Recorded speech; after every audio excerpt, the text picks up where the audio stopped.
कुछ ऐसे टॉपिक्स जो थोड़े अच्छे टॉपिक हैं और जो जैसे एक आधे ने आप में से बोला भी है कि ये करवा दो वो करवा दो, तो कुछ इस तरह की चीज़ें हम डिस्कस करने के लिए क्लास लगाई है ये वाली हमने। और कारण आपको भी पता है कि ये मेरी नॉलेज में नहीं था कि कल आपका टेस्ट होने वाला है। मैं तो सोच रहा था कि अभी शायद 2 वीक बाद हो, वो शेड्यूल मैंने देखा नहीं था कब का है, तो उसके अकॉर्डिंग जो प्लानिंग थी, कुछ सीपीज का काम भी बीच में रह गया जो मैं सोच रहा था जिस तरीके से एडवांस लेवल पे। बट कोई नहीं, अभी आप फिर भी अच्छे से कल टेस्ट देना, ठीक है। अब मैं शुरुआत करता हूँ 2-4 चीज़ों की। पहली चीज़ मैं वहां से शुरुआत कर रहा हूँ जो आप में से एक बच्चे ने पूछा था, बोले सर अब कोई सीक्वेंस नहीं होगी, रैंडम टॉपिक्स चलेंगे, एक लॉन्ग लाइन चार्ज है तो इसका पोटेंशियल कैसे लिखते हैं। हाँ भाई, पूछा था ये। ठीक है, कोई नहीं, मैं एक बार बता देता हूं फिर भी। देखो, ये मान के चलो एडवांस लेवल के पेपर बहुत एडवांस नहीं होते हैं, उनमें क्वेश्चन को इस तरह घुमाया जाता है, ऑप्शंस मल्टी करेक्ट आ जाते हैं, मैट्रिक्स मैच आ जाते हैं, मतलब इस तरह की सिचुएशन बनाई जाती है कि आपके आसान सवाल को भी मतलब यूं घुमा के मुश्किल कर दिया जाता है कि बच्चा कितनी कॉमन सेंस यूज कर पा रहा है। ये है, तो मैं यही कहूंगा कि अपने नोट्स तो जरूर रिवाइज करके जाएं। तो देखो, पहला कॉन्सेप्ट जो हम रिवाइज कर रहे हैं वो ये था कि अगर एक लॉन्ग लाइन चार्ज है, इस पे सपोज आपको लीनियर चार्ज डेंसिटी लैम्डा दी है, तो आप बताओ इसमें पोटेंशियल लिख पाएंगे क्या हम किसी एक जगह? यहाँ पोटेंशियल देखो, इनफाइनाइट एक्सटेंट की जो चीजें होती है ना, वहां even infinity is not well separated, infinity भी वेल सेपरेटेड नहीं होता है, तो आप जीरो लेवल ढंग से डिसाइड नहीं कर पाते। तो ऐसे केसेस में पोटेंशियल डिफरेंस जो है वो मीनिंगफुल होता है। और अगर आपको याद हो, शायद मैंने करवा रखा होगा ये विद डेरिवेशन, ध्यान है, कॉपी में है। Yes sir. तो देख लो, फिर भी देख लो।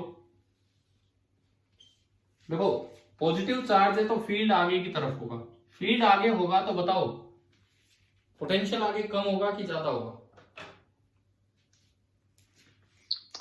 कम होगा। कम होगा, डेफिनेटली पोटेंशियल आगे कम होगा। लेकिन अगर आप इस लाइन पे देखते हैं तो इस लाइन पे कांस्टेंट। अब मैंने एक पॉइंट यहां ले लिया, एक पॉइंट यहां ले लिया, मान लो ए पॉइंट R1 दूरी पे है, बी पॉइंट R2 दूरी पे है, कौन सा पोटेंशियल ज्यादा होगा, कौन सा कम होगा ए और बी में से? ए ज्यादा होगा। ए, ठीक है। दूसरी बात, VA माइनस VB कितना होगा? क्या ये बी यही होना जरूरी है या नीचे भी ले सकते हैं? फॉर्मूला लगाने के लिए कहीं भी ले सकते हैं। ये आपको ये वाली डिस्टेंस देखनी है तो आपको ये याद होना चाहिए, 2K लैम्डा इंटू LN, मतलब लॉग टू द बेस ई। अब कौन सी डिस्टेंस, हाँ, अगर आप VA माइनस VB लिख रहे हैं तो यूं सोचा करो ये पॉजिटिव, और मैंने आपको शायद बताया था लोग कब पॉजिटिव आता है कब नेगेटिव है ना, नंबर और बेस दोनों एक से बड़े हों, E एक से बड़ा है तो यहाँ R2/R1 आपको लेना पड़ेगा, R2/R1 आपको लेना पड़ेगा, ये है। अब जैसे आपसे पूछे कि अगर पॉजिटिव चार्ज को मैं लेके गया और मैं यहां से यहां ले गया तो वर्क डन निकाल सकते हो Q into VA minus VB करके, है ना भाई? वर्क डन तो निकाल दोगे ना पोटेंशियल डिफरेंस का यूज करके? Yes sir. ठीक है। और इस लाइन पे कहीं लेके गया तो इस लाइन पे सपोज ये पॉइंट C है, वर्क डन कितना होगा? वर्क डन कितना होगा? 0, ठीक है। और मुझे ये बताओ, अगर मैं यूं घुमा के लाया तो वर्क डन कितना होगा? मतलब पाथ आपका लाइन पे लाई नहीं कर रहे, कहीं कहीं घुमा के ला रहे हो, 0 ही होगा, बिल्कुल 0 होगा। और इसमें अगर ये बी पॉइंट सिमेट्रिक है, जैसे आप दूर जब जा रहे हो तो आपने कैसा वर्क किया? सपोज देखो, फील्ड का वर्क देख रहे हो कि एक्सटर्नल का डिपेंड करता है। मान लो पॉजिटिव चार्ज है, E आगे है, तो फील्ड किधर लगेगा? फील्ड का फोर्स आगे लगेगा, और आप आगे की तरफ ही जा रहे हो तो work done by the field तो क्या होगा? पॉजिटिव, यहां तक। लेकिन अगर आप एक्सटर्नल फोर्स की बात करें अगर आप स्लोली लेके जाते हैं तो आपको अपोजिट डायरेक्शन में लगाना पड़ता है, तो एक्सटर्नल इधर लगाना पड़ेगा। तो इस दौरान ए से बी तक एक्सटर्नल का वर्क क्या होगा? नेगेटिव। लेकिन जब आप उल्टा लेके आए, क्योंकि वर्क को 0 होना है, तो ये अगर मैं बी से सी आऊं तो फील्ड का वर्क तो क्या होगा? फील्ड का वर्क नेगेटिव, क्योंकि फील्ड का फोर्स आगे है, और फील्ड का फोर्स आगे तो एक्सटर्नल फोर्स पीछे, तो एक्सटर्नल का वर्क क्या होगा? पॉजिटिव। बताओ यार, ये इस तरह की चीजें पहचाननी आती है ना इनसे।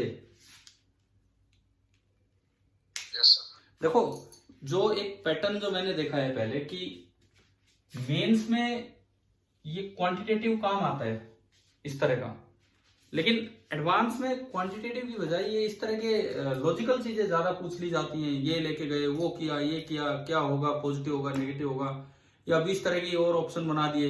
ये शीट भी हो सकती है, ये कुछ और रिंग भी हो सकती है, कुछ भी बना दिया। तो आपके कॉन्सेप्ट्स हर हद तक चेक करते हैं एडवांस वाले टेस्ट में। मेंस में काम चल जाता है कि आप सीधा फॉर्मूला याद करके उनसे भी, लेकिन एडवांस में काम नहीं चलेगा फॉर्मूले वाले तरीकों से। ठीक है भाई, पहला कॉन्सेप्ट ये आ गया ना समझ, जो अभी मैंने जस्ट अभी रिवाइज किया है। Yes sir. ठीक है, दूसरी बात, अब मैं थोड़ा एक एक कॉन्सेप्ट में लेता ही चल रहा हूँ जो जो मुझे ध्यान है, जो आप लोगों ने डाउट के रूप में बोला है। एक बच्चे ने बोला इक्विपोटेंशियल। हाँ, मैं आऊंगा अभी उस पर। इक्विपोटेंशियल पे आ जाता हूँ। चलो पहले, इन्होंने अंकित नहीं भेजा था इक्विपोटेंशियल वाला। इक्विपोटेंशियल सर्फेसिस में इनका डाउट ये था कि इक्विपोटेंशियल सर्फेसिस में क्या, जैसे पॉइंट चार्ज आपने लिया, क्या उसके अराउंड कोई भी सरफेस इक्विपोटेंशियल सर्कुलर या स्फीयरल बना दे? कोई भी बना सकते हैं या कुछ फिक्स सेपरेशन पे बनानी होती है? बताओ। मैंने एक पॉइंट चार्ज रखा, उसके अराउंड मैं उसको सेंटर मानते हुए कोई भी स्फीयर बनाऊं, वो इक्विपोटेंशियल सरफेस होगी या कुछ फिक्स दूरी पे ही होती है?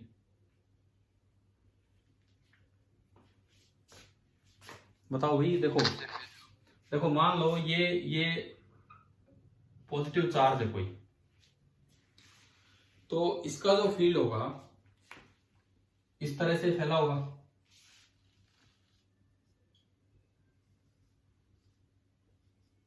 इसका फील्ड इस तरह से फैला होगा चारों तरफ। तो इसके अराउंड अगर आप एक स्फीयर बनाते हैं, किसी भी रेडियस पे स्फीयर बनाओ, तो डेफिनेटली वो इक्विपोटेंशियल सरफेस है। अगर वो क्यू चार्ज कहां बैठा, उसके सेंटर पे। तो आप किसी भी रेडियस पे एक स्फीयर बनाओ, डेफिनेटली वो इक्विपोटेंशियल है। लेकिन अगर आप 2-3 स्फीयर बनाते हैं, तो एक चीज का ध्यान रखा जाता है कि जो भी दो कंसेक्यूटिव सरफेस होंगी, उनके बीच का पोटेंशियल डिफरेंस क्या दिखाया जाता है? बिल्कुल सेम। ये बाई कन्वेंशन है। ये ऐसा इसलिए है ताकि फील्ड के मैग्नीट्यूड का अंदाजा हो। अब देखो, पॉइंट चार्ज का फील्ड सर, ये जो दो सरफेस के बीच में कोई और सरफेस डालेंगे, वो भी इक्विपोटेंशियल ही होगी। हाँ बिल्कुल होगी इक्विपोटेंशियल। कोई भी बना दो आप, कोई भी सरफेस बना दो, इक्विपोटेंशियल होगी। लेकिन बाई कन्वेंशन जब भी कभी 3-4 सरफेस बनाई जाती है, तो एक चीज का ध्यान रखा जाता है कि नहीं भी दो सरफेसेस के बीच का पोटेंशियल डिफरेंस अगले दो का वो सेम रहे। उसको ध्यान में रखते हुए ये सेपरेशन कम ज्यादा करना पड़ता है, ताकि फील्ड का अंदाजा भी आप लगा सकें। कैसे, वो भी एक बार बता देता हूं। यहां V1 है, यहां V2 है, ये दूरी R1 है और ये दूरी R2 है, ये V3 है पोटेंशियल इस पूरी सरफेस पे, और ये दूरी R3 है। अब अक्सर ऐसा ध्यान रखा जाएगा, आगे जा रहे हो, फील्ड आगे है, तो पोटेंशियल डिफरेंस मतलब यहां ज्यादा होगा या कम होगा पोटेंशियल, तो V1 माइनस V2 पॉजिटिव होगा। लेकिन नेक्स्ट दो सरफेसेस के बीच का और इनके बीच का पोटेंशियल डिफरेंस हम कांस्टेंट दिखाते हैं। बताओ, ये पॉइंट आ गया क्या समझ? Yes sir. ठीक है, इसको मेंटेन करने के लिए एक चीज का ध्यान रखा जाता है, जहां फील्ड ज्यादा है, देखो dv का फॉर्मूला होता है, अगर आप फील्ड की डायरेक्शन में जाओ तो minus E into dr, minus को इधर ले आओ, क्योंकि माइनस इधर आती है वो इनिशियल माइनस फाइनल हो जाएगा। नहीं तो dv होता है final minus initial minus final, मतलब v1 minus v2, E into dr। तो ये प्रोडक्ट है। अब यहां से निकालो और v2 माइनस v3 करो, दोनों बार वो E इंटू dr आएगा। E इंटू dr मतलब dr तो सेपरेशन है, मैं एक एवरेज बेसिस पे बोल रहा हूं, नहीं तो ये तो इंस्टेंटेनियस सा फॉर्मूला है, बीच में जाके लगाना होगा। लेकिन एक एवरेज बेसिस पे बोल रहा हूँ, जहां ई स्ट्रॉन्ग होगा वहां डी आर कम करना पड़ेगा, बिकॉज जितना डीवी इसमें आ रहा है उतना ही डीवी इसमें लेना आपको। तो जिधर ई स्ट्रॉन्ग है वहां डी आर कम करना पड़ेगा, जिधर ई वीक है उधर डी आर बढ़ाना पड़ेगा। इसीलिए बोला जाता है कि जहां इक्विपोटेंशियल सर्फेसिस पास पास होती हैं वहां तो वहां फील्ड स्ट्रॉन्ग होता है, और जहां इक्विपोटेंशियल सर्फेसिस दूर दूर होती हैं वहां पे फील्ड वीक होता है। बताओ एक बार ये वाला पॉइंट समझ आ गया है क्या? Yes sir. ठीक है, एक सेकंड। और ये इक्विपोटेंशियल सरफेस एक बार पढ़ जाना, एनसीईआरटी बुक में कुछ डायग्राम भी है पेज नंबर 60-61 पे, तो देख के चले जाएं तो अच्छा रहेगा। क्या पता कोई सवाल मिल जाए वहां से कुछ इस तरह का भी, देख लेना, ये अपना रिवीजन कर लेना। अच्छा ठीक है, अगले कॉन्सेप्ट में मैं चलता हूँ। एक बच्चे ने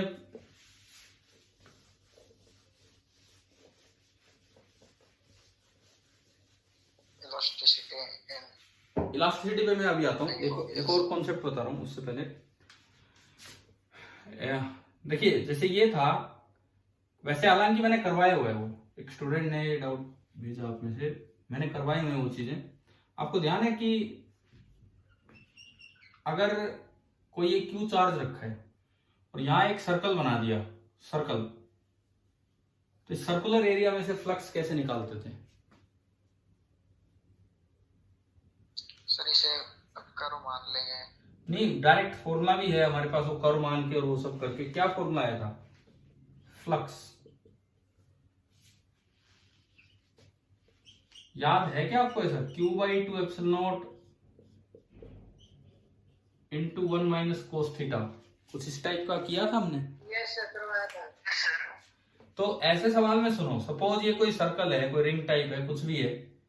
सपोज ये दूरी b है और इसका रेडियस है a, मान लो कुछ तो दिया हो, ये a है, ये b है।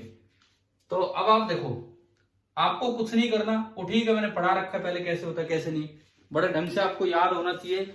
एक स्फीयर के एक पोर्शन का एरिया भी आपको निकलवाया था कि कितना होता है, पूरा तो 4πr², आधे का बताया था मैंने 2πr², और बीच के कोई पार्ट का 2πr² into 1 minus cos theta करवाया था कि नहीं बताओ? यस सर, है ना? Yes sir. लेकिन उससे फॉर्मूला निकल के आया था। तो ये बच्चा में पूछ रहा था, तो सुन लो अभी ये कैसे अप्लाई होगा। जैसे मान लो ये बी है, ए है, तो थीटा निकाल लोगे यहां से, कोस थीटा। कोस थीटा कितना होगा? बेस अपॉन, हाँ। या कई बार क्या होता है, जैसे ए और बी दे रखे हैं, आप टेन थीटा देख लो। कई बार क्या होता है, टेन थीटा से थीटा मिल जाता है, पर टेन थीटा कितना होगा? a/b, है ना? उससे में डायरेक्ट दिख जाता है कि थीटा 30 डिग्री है कि 37 डिग्री है कि 45 है कि 53 है या 60 है, कुछ है ना ऐसे स्पेशल एंगल्स जो हम याद रखते हैं। तो कई बार टेन थीटा से वही थीटा मिल जाता है, तो उससे कोस थीटा आ जाएगा। तो ये वैसे मुझे लगता है एक बड़ा इंपॉर्टेंट कॉन्सेप्ट है, जो कहीं कल भी यूज हो सकता है, नहीं तो आगे तो डेफिनेटली यूज होगा ना होगा, कभी तो होगा ही। मुझे लगता है अभी तक जो अपने टेस्ट आए शायद ये फॉर्मूला यूज नहीं हुआ है कहीं, पीछे जो टेस्ट हुए उनमें मुझे याद नहीं आ रहा कहीं पे फॉर्मूला यूज हुआ था। अब जैसे थोड़ा अपना यार फ्लक्स वाला पार्ट तो अच्छे से रिवाइज करके जाना, कुछ भी उसमें मिस ना हो। अगर आप अपने नोट्स भी ढंग से रिवाइज करके जाएंगे तो भी अच्छा रहेगा मतलब कल के लिए। अच्छा, अब अंकित आपने बोला था कि ये सेल्फ पोटेंशियल एनर्जी तो यूज ही नहीं हो रही कहीं पीछे। मुझे तो याद है कि एक सवाल आया था और मैंने डिस्कस भी करवाया था पिछली बार, जिसमें सेल्फ पोटेंशियल एनर्जी का कॉन्सेप्ट यूज हुआ था।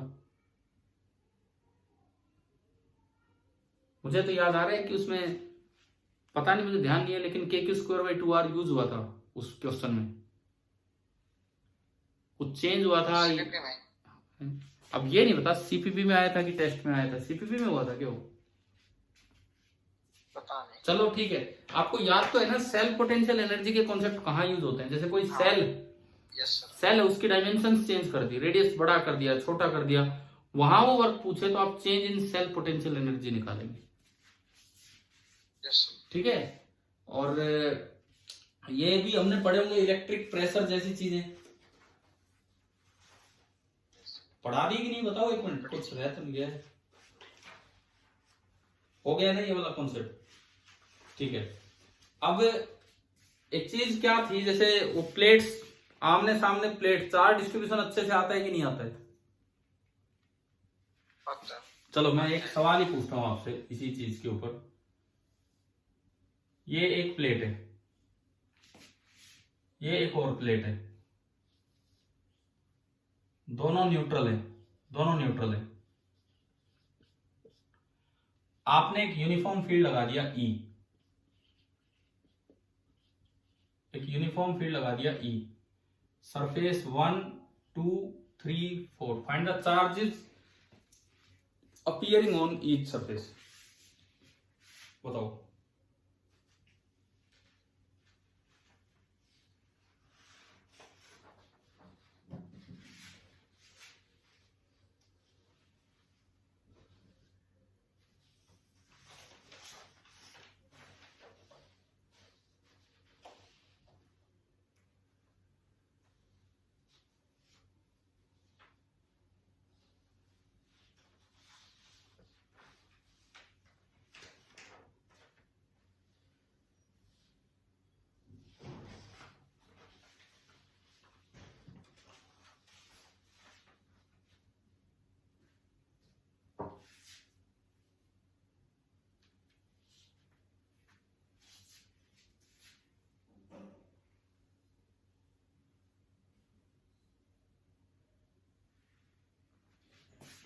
हाँ भाई, हो पा रहा है क्या कुछ?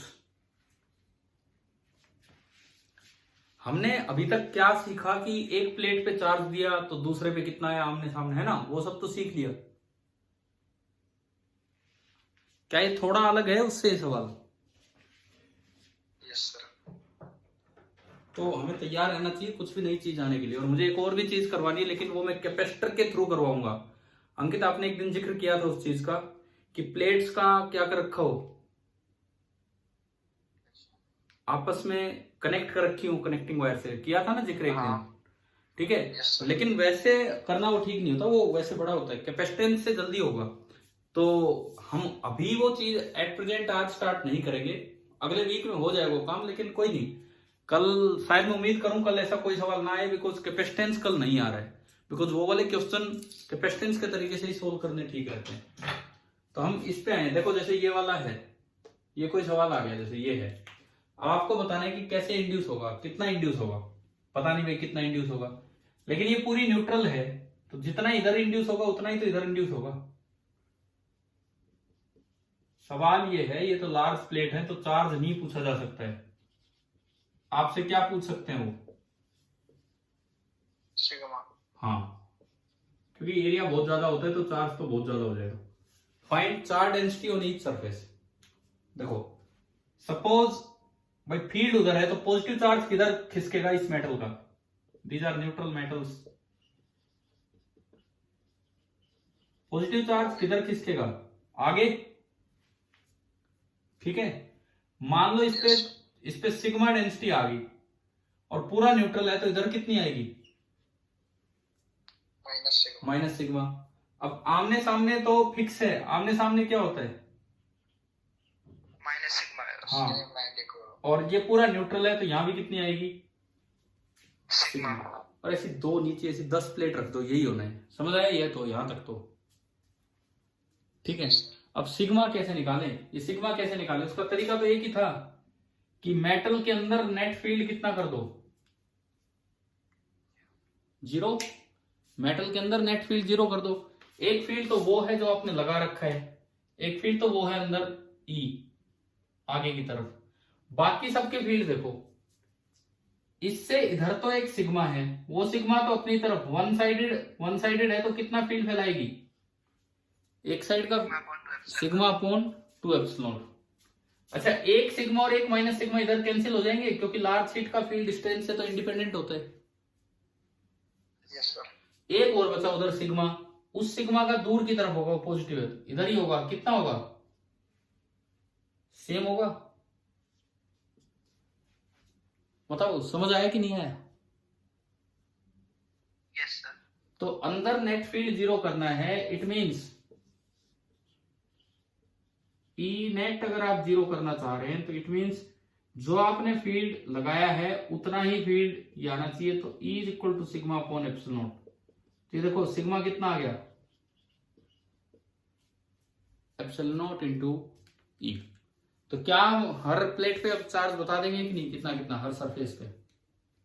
Yes sir. ठीक है, तो ये तो अपने फेयर नोट्स में ऐड कर ही लो, ये तो एक तरह से लगा लो, शायद मुझे लगता है कि उसी कैटेगरी में एक नया क्वेश्चन है आपके लिए, तो ये तो उसमें ऐड कर ही लो।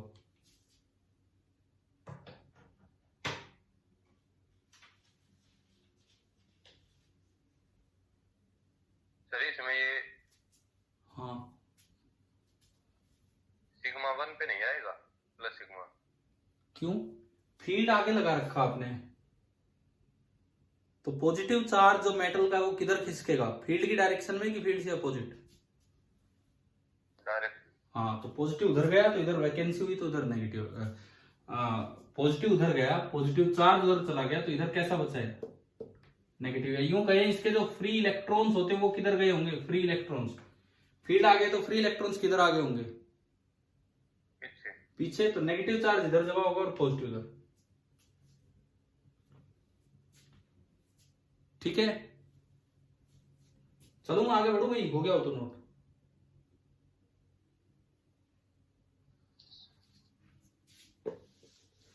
Okay sir. हो गया? Yes sir. ठीक है,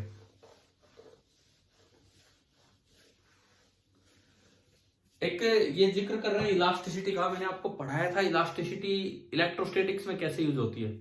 अभी तक शायद किसी पेपर में कोई यूज हुआ नहीं है आपके टेस्ट में इलास्टिसिटी का, है ना, इलेक्ट्रोस्टैटिक्स के टेस्ट में। तो मैंने आपको ये सिखाया था कि कभी भी कोई चेंज हो, किसी चीज में कोई चेंज हो, जैसे रिंग वाले एग्जांपल से मैंने बताया था, सेंटर पे कोई आपने, इस पे पहले से चार्ज है और सेंटर पे आपने कोई क्यू चार्ज रख दिया, तो रिंग का जो रेडियस है वो थोड़ा सा एक्सपेंड हो जाएगा, बताया था कि नहीं, यस सर। है ना। तो सबसे पहली बात तो मैंने बताया था कि इंटरनल रेस्टोरिंग फोर्स निकालो, वो टेंशन हमने नाम लिया था कि ये धक्का लगेगा तो ये कुछ फैलने लगेगा, तो हर एक पार्ट में, मैं एक छोटा सा भी पार्ट मानूं तो वो टेंशन निकलवाई थी। दोबारा बताऊं अंकित, आप देख लोगे अपनी कॉपी में किस तरह से करवाए थे।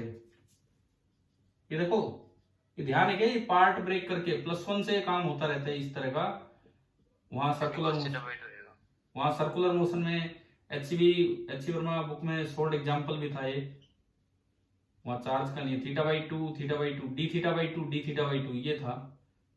तो इस पे एक टेंशन इधर होगी एक इधर, तो ये एंगल भी dθ/2, ये एंगल भी dθ/2, टेंशन मतलब एक पुलिंग फोर्स, साइड वाले दोनों इसको खींच रहे होंगे, तो t cos dθ/2 t cos dθ/2 ये कट जाएंगे, t sin dθ/2 नीचे होगा, और उसका काम होगा इस q के रिपल्सन को बैलेंस करना, और इस पे जो चार्ज है वो r d थीटा लेंथ है, तो उसके अकॉर्डिंग आपने पूरे चार्ज को 2πr से डिवाइड करके और फिर निकाल लिया, किया हुआ है ना ये काम। Yes sir. तो अंकित एक बार देखोगे कॉपी में, वहां टेंशन कितनी आई थी मुझे याद नहीं है, पता नहीं आपने कर रखी हो तो, मुझे नहीं ध्यान क्या आया था क्या नहीं आया था।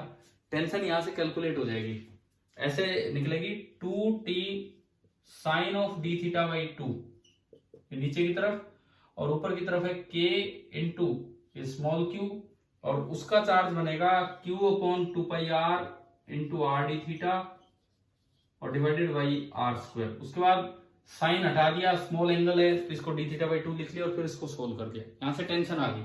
अब इलास्टिसिटी का इतना सा यूज होता है, इंटरनल रेस्टोरिंग फोर्स आने के, चेंज इन टेंशन पूछा था लेकिन खाली टेंशन निकाल के छोड़ दिया। ना स्टार्टिंग में जीरो थी टेंशन। मैं बताता हूँ चेंज इन टेंशन मैंने क्यों वर्ड दिया था वहां पे। हमने तो इनिशियल बात तो देखी नहीं ना कि जब तक चार्ज नहीं रखा तब तक क्या बदलाव है, कौन से फोर्स लग रहे हैं, वो सब तो बैलेंस्ड है। इनिशियल टेंशन तो इस वजह से होगी जब तक इस पे पहले से क्यू चार्ज दे रखा है, ये दिख रहा है ये क्यू चार्ज, यस सर। तो वो Q Q D Q D Q D Q D Q भी तो एक दूसरे को क्या कर रहे होंगे, हमने बताया ना सॉफ्ट बबल पे अगर कोई चार्ज दे दो तो वो एक्सपेंड हो जाता है, बताया ये तो, है ना। तो बबल है, ये रिंग एक्सपेंड हुई नहीं हुई, लेकिन पहले से जो चार्ज दिया क्या उसकी वजह से ये फैलना चाह रहा था, तो कुछ टेंशन तो पहले भी थी ना जो इसके आपस के फोर्स को रोक रही थी। Yes sir. हमने केवल कौन सी टेंशन ली है, क्यू रखने के बाद इसके फोर्स को बैलेंस करने वाली जो टेंशन है वो ली है। जैसे क्या होता है कई बार ये स्प्रिंग वाले क्वेश्चन आते हैं, पहले से एक मास लटकाया हुआ है, तो इनिशियल जो एक्सटेंशन है हम उसको कंसीडर नहीं भी करते, क्योंकि उसका तो काम था एमजी को बैलेंस करना। उसके बाद कोई एक्स्ट्रा एक्सटेंशन आई है वो रिस्टोरिंग फोर्स का काम करती है वहां। समझ गए ये बात? जैसे अगर ये नेचुरल लेंथ है और एक एक्सटेंशन पहले ही हुई पड़ी एक्स नोट, उसका काम तो एमजी को बैलेंस करना है। उसके बाद अगर आप थोड़ा सा डिस्टर्ब करते हैं तो एक एक्स्ट्रा फोर्स के एक्स आता है, जबकि एक्सटेंशन तो एक्स नोट प्लस एक्स है, लेकिन हम तो केवल ये एक्स्ट्रा टेंशन लेते हैं यहाँ पे। क्लियर है ना? ठीक है। उसके बाद इलास्टिसिटी का तो एक छोटा सा रोल था यहाँ। टेंशन इंटरनल फोर्स है, उसको इस क्रॉस सेक्शन एरिया ये वाले एरिया से डिवाइड करोगे तो टी बाई ए आपका हो जाता है स्ट्रेस। फिर आप निकालते हैं strain, change in length upon original length, radius में क्या चेंज हुआ अपॉन ओरिजिनल रेडियस क्या था, और फिर हम यूज कर लेते हैं यंग्स मॉडुलस का, स्ट्रेस अपॉन स्ट्रेन का, और फिर वहां से डेल्टा आर निकल जाता है। तो ये यूज था कुछ इलास्टिसिटी का। बताओ हो जाएंगे अगर ये कल यूज होता है? यस सर, हो जाएंगे। ठीक है। अब मैं एक बार यहां से हटके मैं ग्रेविटेशन पे चलूं, कल ग्रेविटेशन भी आ रहा है ना?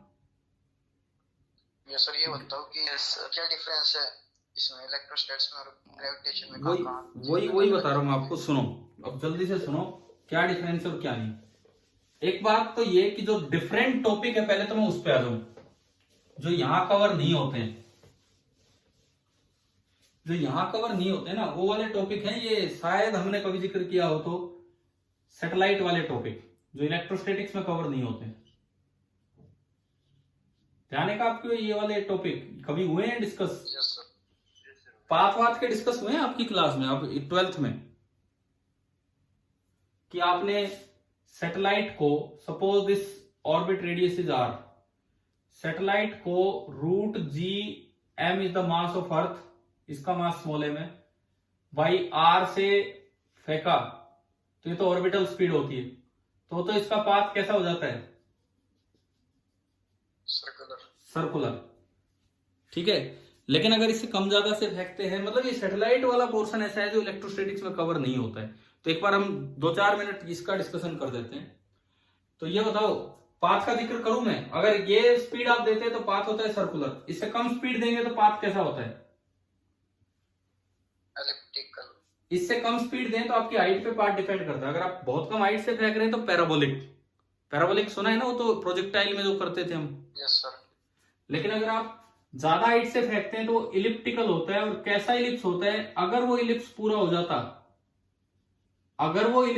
जाता तो सेंटर ऑफ अर्थ उस इलिप्स का दूर वाला फोकस होता। एक इलिप्स में 2 फोकस होते हैं। Yes sir. अगर वो इलिप्टिकल पाथ है, मतलब वीओ से कम स्पीड आपने दी, तो ऐसा इलिप्स बनता कि सेंटर ऑफ अर्थ उसका जहां से आपने फेंका वहां से दूर वाला फोकस होता। अच्छा, अगर इससे ज्यादा की लेकिन √2 टाइम से कम, क्योंकि √2 टाइम करते तो एस्केप स्पीड बन जाती है, तो कैसा पाथ होगा? अब भी पाथ कैसा होगा? इलिप्टिकल। ये तब है जब आपकी स्पीड √gm/r से तो कम है और √2gm/r से कम है और √gm/r से ज्यादा है। तो अब जो आपका पाथ है वो आपका हो जाता है इलिप्टिकल, लेकिन जो सेंटर ऑफ अर्थ है, अब जहां से आपने फेंका उस इलिप्स का पास वाला फोकस हो गया। समझ गए हो? समझ आ रहा है ना ये? ठीक है। और हमें इनके प्रूफ नहीं करने, इनके रिजल्ट ही याद रखो आप, बहुत है, इतना ही काम आएगा आपके। कि प्रूफ वगैरह होते हैं लेकिन अभी 12th 11th में जरूरत नहीं होती इनकी, थोड़ा मैथमेटिक्स है उसमें पूरा। अगर आपने √2 टाइम से फेंक दिया, मतलब √2 टाइम्स वीओ कर दिया, √2gm/r कर दिया, तो ये एस्केप स्पीड होती है, तो ये तो बाहर निकल जाएगा। लेकिन पाथ कैसा होता है इस वक्त? पैराबोलिक। सर ये जो एस्केप स्पीड होती है, ये ऑर्बिट में इसे फेंकने पे होती है, फिर मतलब धरती से भी स्पीड पे फेंक के तो भी बाहर चला जाएगा। एक मिनट सरफेस से फेंकेंगे तो नहीं, वो तो आपकी अलग अलग हाइट से अलग अलग होगी। जिस हाइट से आप फेंक रहे हो उससे अलग होगी ऑर्बिटल एस्केप स्पीड।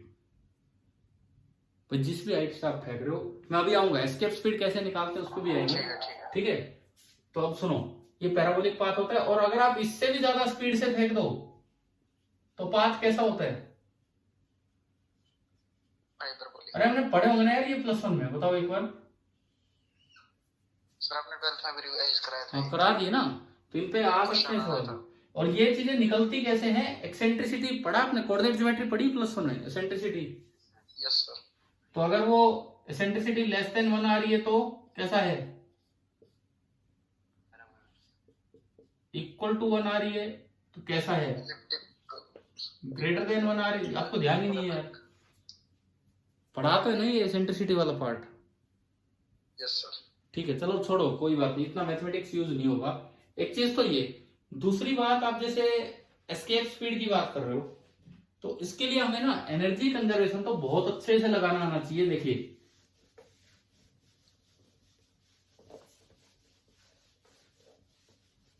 जैसे आप धरती से, इवन जैसे यूं भी पूछ लिया जाता है कि कितनी हाइट से इतनी स्पीड से फेंका, बताओ कितनी हाइट तक जाएगा, अक्सर हम क्या आंसर दे देते हैं? पढ़ा है ना ये, मैक्सिमम हाइट। Yes sir. लेकिन ये तो गलत है, ये तो तभी है इफ u इज स्मॉल, मतलब आप इतनी सी हाइट फेंक रहे हो कि g बहुत ही कम है ना, सॉरी g कांस्टेंट है। अगर आपने ज्यादा स्पीड से फेंका तो धरती को यूं देखना होगा, आपने u स्पीड से फेंका m मास को, अर्थ यहां है कैपिटल M। अब ये टॉप पे कहीं भी जाए, जहां भी जाके रुका, सपोज h हाइट पे जाके रुका, अब देखो एनर्जी कंजर्वेशन कैसे लगता है। करवाया भी है शायद एक आध बार ये, मतलब इलेक्ट्रोस्टैटिक्स में करवाया होगा, सेम है। Potential energy initial -Gmm/r। भाई इलेक्ट्रोस्टैटिक्स के फॉर्मूला में यहां माइनस नहीं आता, वहां डायरेक्ट फॉर्मूला है kQq/r, है ना, याद है? Yes sir. इनमें एक माइनस फॉर्मूले में चलता है। माइनस क्यों आता है? अब क्यों आता है? क्योंकि अगर दो चार्ज आप Q1 Q2 पॉजिटिव लेते तो उनके बीच का फोर्स अट्रैक्टिव था कि रिपल्सिव? जबकि दो मास जो पॉजिटिव ही होते हैं उनके बीच का फोर्स कैसा होता है? तो मेन रीजन ये है। ठीक है, बाकी तो फॉर्मूले कैसे आते हैं वो एक अलग बात है। समझ आ गए? क्लियर है ना ये पॉइंट? बताया करो जल्दी से। सर जो एस्केप वेलोसिटी होती है, हाँ, ये मतलब इसकी डायरेक्शन फिक्स होती है कि धरती ना ना ना, ये डायरेक्शन पे डिपेंड नहीं करती, या किसी भी एंगल, बिल्कुल भी डायरेक्शन पे डिपेंड नहीं करती, ना फेंकने वाले ऑब्जेक्ट के मास पे डिपेंड करती है। इनसे इंडिपेंडेंट है ये चीज, क्योंकि एनर्जी इक्वेशन से आ जाती है तो डायरेक्शन का तो कोई रोल ही नहीं है। हाँ जी, अब देख लो, कहीं भी बाहर पहुंचाओगे तो काइनेटिक एनर्जी फाइनल कितनी होगी, मतलब जस्ट हाईएस्ट पॉइंट पे 0, और काइनेटिक एनर्जी इनिशियल कितनी होगी? ½ m²। आपको ना इन दोनों का सम और इन दोनों का सम बराबर करना है, इससे तो मैक्सिमम हाइट आ गई। ये नहीं लगाना है, ग्रेविटेशन के सवाल में ये नहीं लगाना है अगर यू ज्यादा है। और दूसरी बात, अगर एस्केप स्पीड निकालनी है कहीं भी तो इसको भी 0 कर दो, क्योंकि एस्केप का मतलब आप इतनी दूर चले गए हो कि आपसे इंटरेक्शन ही नहीं है, तो पोटेंशियल एनर्जी फाइनल कितनी हो जाएगी हमारी? 0। समझ गए हो ना? तो ये एनर्जी कंजर्वेशन पे पक्का कोई ना कोई सवाल तो मिल ही जाएगा, अगर ग्रेविटेशन पे कल आता है तो कोई क्वेश्चन। ठीक है, समझ आ गया कि? अच्छा, अब बात ये थी कि फिर ग्रेविटेशन और इलेक्ट्रोस्टैटिक्स में सिमिलरिटी क्या है? सिमिलरिटी बहुत ज्यादा है। सिमिलरिटी बस ये एक ही डिफरेंस है।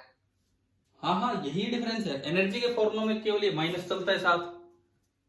ठीक है, दूसरी बात, फोर्स के फॉर्मूला में या फील्ड के फॉर्मूला में वहां के होता है 1/4πε0। सर जो फील्ड होती है जैसे स्फीयर में होगी, हाँ बता रहा हूँ कुछ अलग होता है। बिल्कुल सेम है, कुछ अलग नहीं है, बिल्कुल सेम है। देखो बस फर्क ये है के की जगह जी आ जाएगा। जैसे एक सॉलिड स्फीयर है, हमने पढ़ा था कि अंदर फील्ड होता है ρr/3ε0, और अंदर जो ई आप लिखते हैं rho into R upon 3 epsilon naught. Rho आपका होता है total charge upon total volume. बताओ आ रहा है ना समझ? Yes sir. 3 से 3 गया, ये बना 1/4 pi epsilon naught q by r cube, और एक स्मॉल आर था ना ऊपर। हाँ, तो ये आ रहा है k q small r upon r cube आया, पढ़ा हुआ ये भी हमने। Yes sir. उसकी जगह एक तो फील्ड की direction mass is equal to negative charge, direction खुद की तरफ होगी ग्रेविटेशनल फील्ड की। फॉर्मूला वही है, के की जगह जी, इसका मास पूरे का m है, जी m, ये दूरी r है, r अपॉन आर क्यूब। तो क्या समझ आया क्या कितनी सिमिलरिटी? Yes sir. और फिर यहां कोई दूसरा मास रख दोगे तो उस पर फील्ड की डायरेक्शन में फोर्स लगता है, फील्ड की डायरेक्शन में फोर्स लगता है m इंटू ई, और ई ये रहा, तो G M small m r upon r cube. बिल्कुल सिमिलर काम है, बस के को रिप्लेस कर दो जी से। और ग्रेविटेशनल फ्लक्स पे सवाल आने के बहुत कम चांस होते हैं, सवाल आते हैं तो इलेक्ट्रिक फ्लक्स पे ही ज्यादा आते हैं। ठीक है, अब यूं तो आपका काइनेमेटिक्स भी आ रहा है। मैंने यार कल परसों, वैसे तो देखो टाइम होने वाला है, कितनी देर बची है मीटिंग की? 3 मिनट। ठीक है, अब मैं वैसे बताता हूँ आपको, सुनिए। कल की तो बात होगी, आप लोगों ने वो, हाँ अंकित आपने भेजा था शायद कि 3 पार्टिकल वाला क्वेश्चन, हाँ है ना? तो मैंने आपको लास्ट ईयर का रिकॉर्डेड वीडियो सेंड किया था, और उसमें ना केवल टाइम ऑफ मीटिंग, ना केवल डिस्टेंस, बल्कि एक और भी चीज सिखाई कि वो मिलते भी तो सर्कल में हैं। तो क्या वो वाला वीडियो देखा था क्या आपने? हाँ सर, आधा देखा था। आधा नहीं, वो है बहुत काम का, वो बिल्कुल एडवांस लेवल का कॉन्सेप्ट है, मेंस में नहीं आएगा वो, समझ गए हो ना? हम तो यूं सोच लेते वो जाके मिल गया डिस्टेंस आ गया। मैंने उसमें एक और सवाल करवा रखा है कि मिलने तक को कई राउंड लगाते हैं, तो एक राउंड पूरा करेगा तब तक कितनी डिस्टेंस कवर करेगा, एक बार देख लेना, बाद में देख लेना, टेस्ट के बाद देख लेना। टेस्ट के बाद देख। हाँ कोई नहीं। और चलो, अब तो मैं आपको बस कल के लिए शुभकामनाएं दे सकता हूं। और कल जहां तक एडवांस लेवल का आपका पहला टेस्ट हो रहा होगा इस साल का, यस सर। तो कल तो फिर 2 पेपर होते होंगे। सर 2 पेपर हो रहे हैं, 2 टाइम में, किसी भी टाइम दे दो ना, यूं थोड़ी होता है, 2 पेपर होते हैं एडवांस के। क्या आपका टाइम शेड्यूल आ लिया है क्या आपके पास? Yes sir. कितने कितने बजे हैं बताओ? सर 10:30 से 1:30, 2:30 से 5:30। 2:30 से 5:30, ये कौन सा टाइम है? 2:30 से 5:30, ठीक है। तो मतलब कल तो आप पूरा दिन, कल तो पूरा दिन आप पेपर्स में बिजी हैं, लेकिन आज थोड़ा रिवीजन करके रखो, है ना? क्या? 2 पेपर होते हैं यार 2 ही होते हैं, 2 ही होते हैं एडवांस में तो, ठीक है। और दूसरी बात, ये थोड़ा बस आप लोगों ने जिक्र नहीं किया, ये लगा लो मुझे आइडिया नहीं था कि इसी मंडे कोई पेपर होने वाला है। तो थोड़ी सी जो कसर रही, जो आप रिवीजन में कर रहे थे, कोई बात नहीं, आप दीजिए, कल ढंग से पेपर दीजिए, आगे फिर हम अपना काम परसों से आगे फिर दोबारा बढ़ाते हैं, ट्यूसडे से, ठीक है। कल तो क्लास नहीं होगी, कल मैं भी आउट ऑफ स्टेशन हूँ, इसीलिए तो कल मैं मॉर्निंग में क्लास लूंगा, उसके बाद फिर परसों ही हम मिलेंगे, ठीक है भाई। और कोई कुछ पूछना चाह रहा हो, कहना चाह रहा हो, आखिरी 1 मिनट बची होगी, बताओ। कल क्लास है मॉर्निंग में? नहीं, कल नहीं है। ठीक है। ठीक है, आप अपना पेपर दीजिए, कल मेरी कोई क्लास नहीं है, परसों मिलेंगे हम, ठीक है ना? Good night.